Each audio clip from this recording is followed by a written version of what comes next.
Very very good morning. अभी बज रहे हैं सुबह का 5। अभी वर्कआउट कर रूल हुआ लिखते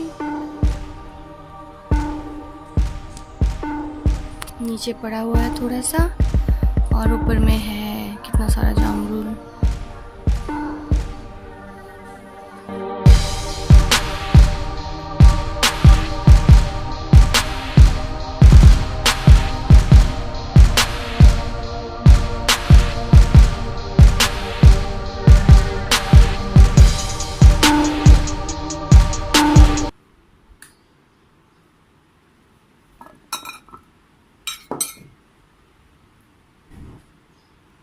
हल्दी और नीम 1 टीस्पून।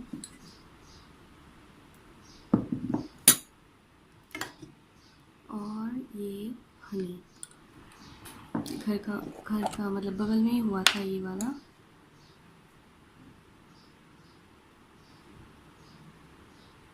One teaspoon.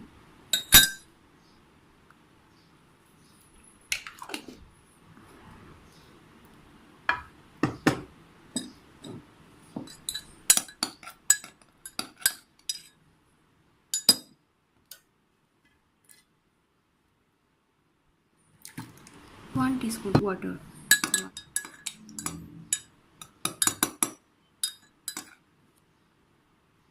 अब इसको मुझे पीना है।